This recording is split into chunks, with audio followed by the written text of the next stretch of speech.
Hi friends, कैसे हैं आप सब। तो आज के वीडियो में हम लोग देख लेते हैं 12th क्लास फिजिक्स ऑब्जेक्टिव को हम आंसर की मिलाने का प्रयास करते हैं, जो कि बोर्ड के एग्जाम में जो पूछा गया है उसको देख लेते हैं किस टाइप के प्रश्न पूछा गया है।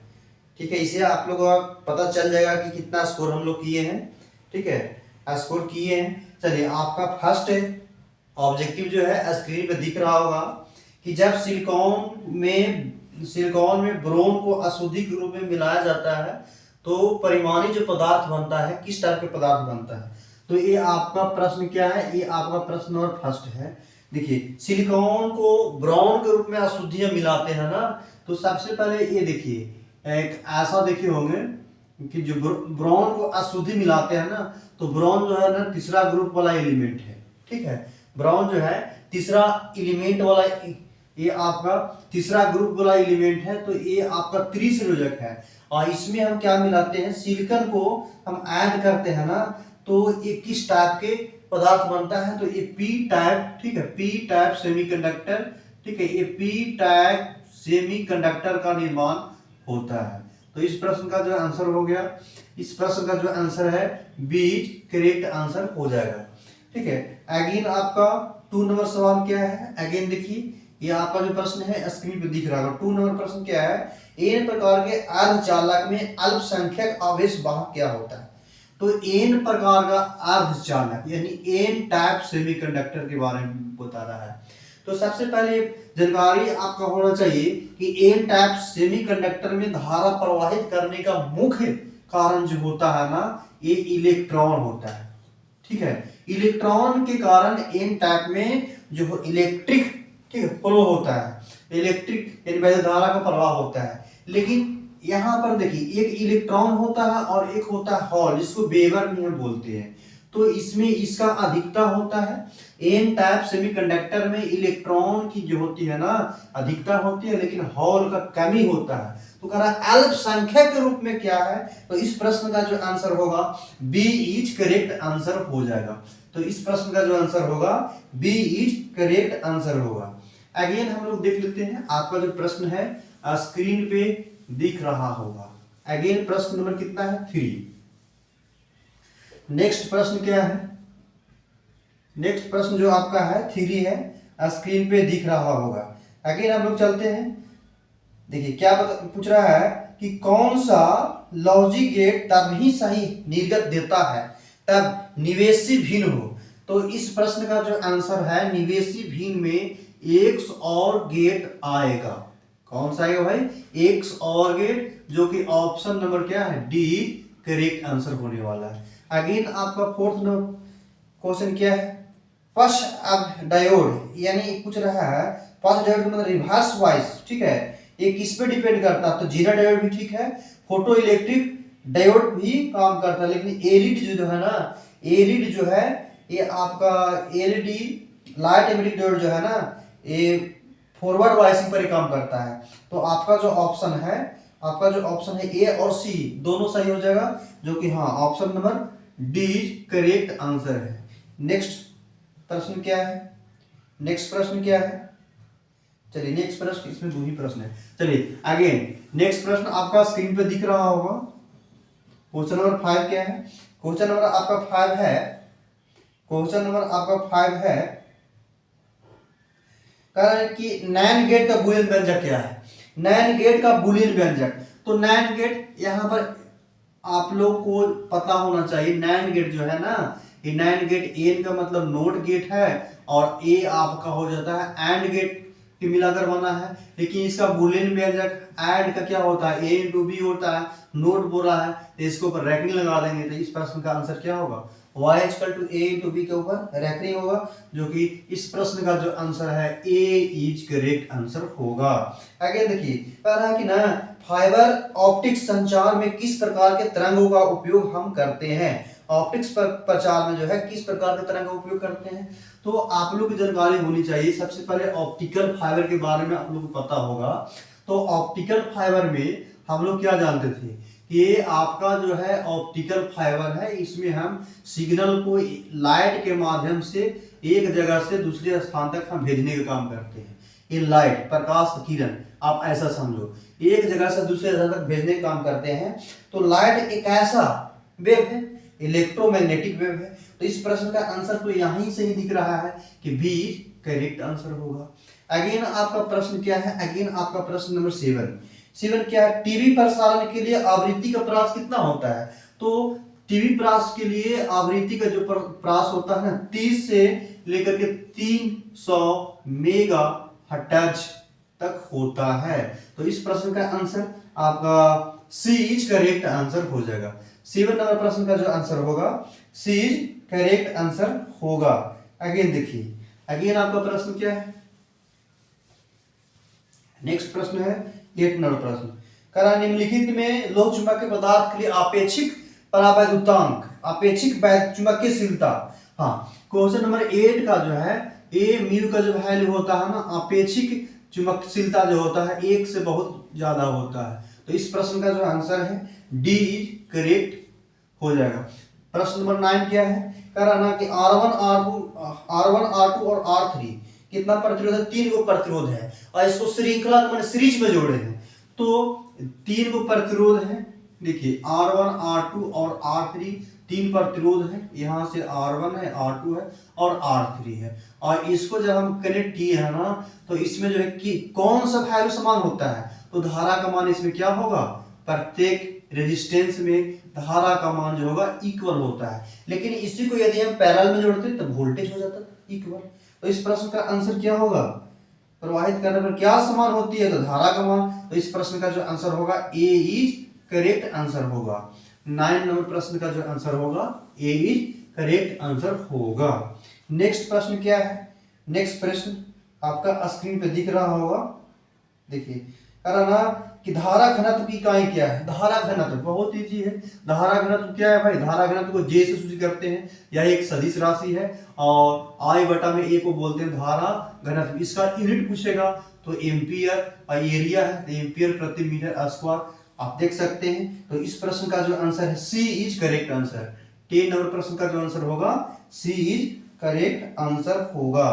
अगेन देखिए, अगेन आपका प्रश्न क्या है, 11 नंबर सवाल क्या है, यदि किसी चालक की लंबाई को दुगना कर दिया जाए तो उसके ऊपर लगाए गए विभवांतर का इलेक्ट्रॉनों का अपवाह कैसा होगा। इलेक्ट्रॉनों का अपवाह कैसा होगा, देखिए कारण यदि किसी चालक की लंबाई को दुगना कर दिया जाए उसके ऊपर लगाए गए विभवांतर इलेक्ट्रॉनों का प्रवाह भी क्या हो जाएगा, दुगना हो जाएगा। तो इस प्रश्न का जो आंसर होगा, इस प्रश्न का आंसर जो होगा बी इज करेक्ट आंसर होगा। अगेन देखिए 12 नंबर प्रश्न क्या है, 12 नंबर क्वेश्चन क्या है, धारा बहने के लिए परिनालिका में के अंदर चुंबकीय क्षेत्र की दिशा कैसा होता है। देखिए एक परिनालिका होता है ना, ये ऐसा एक होता है सिलिंड्रिकल और परिनालिका का मतलब होता है इसके ऊपर ऐसा, ठीक है, बाइंडिंग किया रहता है। अब इसमें जो होता है, ठीक है, चुंबकीय क्षेत्र की दिशा जो होता है ना इसके अक्ष के समांतर होता है। तो इस प्रश्न का जो आंसर होगा 12 नंबर प्रश्न का जो आंसर होगा बी इज करेक्ट आंसर हो जाएगा। बी इज करेक्ट आंसर हो जाएगा। अगेन देखिए, अगेन आपका प्रश्न है 13। अगेन आपका प्रश्न 13 है, स्क्रीन पे दिख रहा होगा। चलिए अगेन 13 में प्रश्न क्या है, निम्नलिखित में कौन सा उपकरण विद्युत चुंबकीय प्रेरण के सिद्धांत पे कार्य करता है। तो विद्युत चुंबकीय प्रेरण के सिद्धांत पे कौन कार्य करता है बाबू, एसी जनरेटर। एसी जनरेटर जो है विद्युत चुंबकीय प्रेरण के सिद्धांत पे कार्य करता है, जो कि इस क्वेश्चन का आंसर जो है सी इज करेक्ट आंसर होगा। अगेन देखिए 14 नंबर क्वेश्चन का आंसर क्या होगा कि एक प्रणालिका में स्वप्रकत्व किस पे निर्भर करता है। स्वप्रकत्व जो है ये निर्भर करता है इसके माध्यम पर बहने वाली धारा पर कि प्रति इकाई फेरों की संख्या पर, परिनालिका पर। तो परिनालिका पर भी निर्भर करता है और फेरों की संख्या पर। अब जब परिनालिका में फेरों की संख्या बढ़ा देंगे तो धारा भी उसमें बढ़ जाता है। तो यहाँ पर जो बी भी हो सकता है, सी भी हो सकता है। तो इस प्रश्न का आंसर जो है 14 नंबर प्रश्न का जो आंसर है डी इज करेक्ट आंसर होगा। 14 नंबर प्रश्न का answer D is correct answer. Next question आप देख सकते हैं। नेक्स्ट आपका क्वेश्चन है किलोवाट घंटा जो है किसका मात्रक है, किलोवाट घंटा। ये आपका 15 नंबर प्रश्न का आंसर क्या होगा, किलोवाट घंटा। ये तो बहुत ही बार हम बता चुके हैं, देख सकते हैं किलोवाट घंटा किसका मात्रक है, तो ये ऊर्जा का मात्रक है। इसका वैल्यू कितना होता है 3.6 × 10⁻³ इतना जूल। हम कितना बार बताए हैं, जाकर देख सकते हैं, ये मेरा पिछला वाला वीडियो। अगेन देखिए, निम्नलिखित में किस नियम ऊर्जा का सर्जन के साथ कार्य करता है, तो किसका नियम ऊर्जा के सर्जन के सिद्धांत पर कार्य करता है भाई, तो लेंज का नियम जो है ऊर्जा के सर्जन के सिद्धांत पे कार्य करता है। तो इस प्रश्न का जो आंसर है सी इज करेक्ट आंसर होगा आपका। देखिए 70 नंबर प्रश्न क्या है, 70 नंबर प्रश्न क्या है, जब किसी एमीटर को शंट किया जाता है तो इसकी माप क्या हो जाती है, तो एमीटर को हम शंट करते हैं तो इसकी माप जो होती है बढ़ जाती है, बढ़ती है, तो इसकी माप जो है बढ़ती है, जो कि option number A is correct answer दिख रहा है। तो option number A is correct answer दिख रहा है। तो इस प्रश्न का जो आंसर है ए इज करेक्ट आंसर होगा। आगे देखिए, अगेन क्या है, चुंबकशीलता का बीमा। चुंबकशीलता का बीमा ये तो बहुत ही बार बताए हैं, चुंबकशीलता का बीमा जो होता है A-2 A-2 होता है। आप देख सकते हैं क्वेश्चन नंबर कितना है भाई, क्वेश्चन नंबर 18 का, ठीक है, क्वेश्चन नंबर 18 का। तो इस प्रश्न का जो आंसर होगा ए इज करेक्ट आंसर होगा। अगेन आपका प्रश्न क्या है, आगे देखिए, ये कितना ही बार हम बता चुके हैं, ये जो आपका म्यू नोट बटा में आप साइनोड नोट का मात्रक जो है इसका जब निकालिएगा ना तो इसका जो आंसर आएगा ओम के बराबर आता है, ओम के बराबर होता है। आप कैलकुलेट कर लीजिएगा, ठीक है, ओम के बराबर होता है। अगेन आपका सवाल क्या है, अगेन आपका सवाल है, यदि किसी चल कुंडली गैल्वेनोमीटर में फेरों की संख्या बढ़ा देंगे, जब चल कुंडली गैल्वेनोमीटर में जब फेरों की संख्या बढ़ाएंगे, हम जस्ट पीछे बोल रहे हैं, फेरों की संख्या बढ़ाएंगे ना तो उसमें धारा का मान क्या होगा, इसकी सुग्राह्यता बढ़ जाती है, सेंसिटिविटी जो होता है ये बढ़ जाता है। तो इस प्रश्न का जो आंसर होगा, इस प्रश्न का आंसर होगा 20 नंबर प्रश्न का जो आंसर होगा ए इज करेक्ट आंसर हो जाएगा। अगेन देखिए, उदासीन बिंदु पर जो होता है चुंबकीय क्षेत्र, ठीक है, चुंबकीय क्षेत्र, ये हॉरिजॉन्टल घटक जो इसका है दोनों आपस में क्या होता है, बराबर होता है। तो इस प्रश्न का जो आंसर होगा सी इज करेक्ट आंसर है। 21 का सी इज करेक्ट आंसर है, 21 का सी इज करेक्ट आंसर होगा। अगेन देखिए, अगेन आपका प्रश्न क्या है, अगेन आपका प्रश्न है, समय आयाम और समान तरंग दैर्ध्यों की दो समान कला में अध्यारोपण की जाती है तो परिमाण सबसे ज्यादा कब होता है। देखिए, ये सबसे पहले ये आपका प्रकाश के व्यतिकरण जानते होंगे कि समान कला में कंपन करने वाले दो तरंगों के अध्यारोपण के परिणाम स्वरूप इसके आवृत्ति के मान में परिवर्तन होता है। तो पूछ रहा अगर ना उनका बीच का आयाम महत्तम है, मैग्नीट्यूड जो है महत्तम है, तो एंगल कितना होगा, तो इस कंडीशन में एंगल जो होता है 0 डिग्री, जो कि इस प्रश्न का जो आंसर होगा ए इज करेक्ट आंसर होगा। इस प्रश्न का जो आंसर होगा ए इज करेक्ट आंसर होगा। अगेन देखिए, ध्रुवित प्रकाश में कंपन तल और ध्रुवन तल के बीच का कोण, ध्रुवित प्रकाश में कंपन तल और ध्रुवन तल के बीच का जो कोण होता है ये 90 डिग्री होता है। तो इस प्रश्न का जो आंसर है सी इज करेक्ट आंसर होगा। तो इस प्रश्न का जो आंसर होगा सी इज करेक्ट आंसर होगा। आगे देखिए, निम्नलिखित में कौन सी विद्युत चुम्बकीय तरंग नहीं है, विद्युत चुम्बकीय तरंग नहीं है, कौन सा विद्युत चुम्बकीय तरंग नहीं है, विद्युत चुम्बकीय तरंग नहीं है। ए का अल्फा किरण, ए अल्फा किरण, गामा किरण, अवराक किरण, एक्सरे। तो ये इस प्रश्न का जो आंसर होगा ए इज करेक्ट आंसर होगा, अल्फा किरण जो है विद्युत चुम्बकीय तरंग नहीं है। आगे देखिए, द्रव्यमान माध्यम में चुंबकीय तरंग की चाल किस पर निर्भर करती है, किसी द्रव्यमात्मक माध्यम में की तरंग की चाल किस पर निर्भर नहीं करती है, किस पर निर्भर नहीं करते। देखिए, तरंग की चाल किस पर निर्भर नहीं करती, ये बहुत इंपॉर्टेंट है, ये बहुत इंपॉर्टेंट है। 25 का प्रश्न देखिए, अगर कोई प्रकाश किरण एक माध्यम से दूसरे माध्यम में जाती है ना तो तरंगदैर्घ्य का वैल्यू बदल सकता है, तीव्रता का वैल्यू बदल सकता है, परावर्तनांक वो अलग हो सकता है, लेकिन आवृत्ति का मान बदल नहीं सकता है। तो इस प्रश्न का जो आंसर होगा ना बी इज करेक्ट आंसर होगा, जिसको फ्रीक्वेंसी दिया है, ठीक है, करेक्ट आंसर है, बी इज करेक्ट आंसर होगा। अगेन देखिए, अगेन आपका 26 नंबर प्रश्न क्या है, अगेन आपका 26 नंबर प्रश्न क्या है, देख सकते हैं। 26 नंबर प्रश्न है कि वैद्युत उत्सर्जन की घटना आपतित प्रकाश की तीव्रता पर, ठीक है, इस क्या होता है, प्रभाव क्या होता है। देखिए, ये आपका 26 नंबर क्वेश्चन क्या है, ये आप ऐसे समझिए, ये कोई मेटल है और मेटल और प्रकाश किरण, ठीक है, ऐसे आया।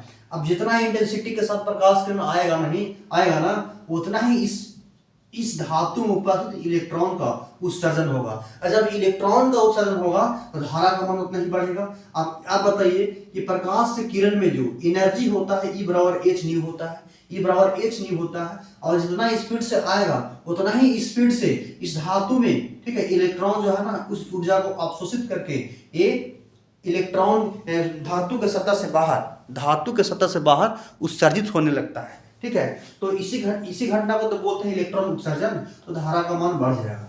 ठीक है, जितना इंटेंसिटी जो है स्पीड रहेगा उसमें धारा का मान क्या होगा, बढ़ जाएगा। तो इस क्वेश्चन का जो आंसर होगा 26 नंबर प्रश्न का जो आंसर होगा ये इज करेक्ट आंसर होगा। अगेन देखिए, अगेन आपको प्रश्न क्या है, किसी गतिमान कण से संबंध डी ब्रोगली की तरंग दैर्घ्य किस पे निर्भर नहीं करती है, किस पे निर्भर नहीं करते, डी ब्रोगली की तरंग दैर्घ्य जो है किस पे निर्भर नहीं करती है, द्रव्यमान पर करती है, वेग पर करता, संवेग पर करता, लेकिन आवेश पर निर्भर नहीं करता है। तो इस प्रश्न का आंसर जो होगा बी इज करेक्ट आंसर हो जाएगा। तो इस प्रश्न का जो आंसर है B is correct answer. Again देखिए, अगेन क्या है, फोटोन की गतिज ऊर्जा का सूत्र क्या है, फोटोन की गतिज द्रव्यमान का सूत्र क्या होता है, 28 नंबर। हाँ, ये आपका 28 नंबर क्या होता है, ई बराबर हम लोग क्या जानते हैं, ई बराबर एच इंटू न्यू जानते हैं। ठीक है, एच ई इंटू न्यू, और ई बराबर न्यू बराबर क्या होता है, सी बटा में लेमडा होता है। यहाँ से ऐसा भी लिख सकते हैं।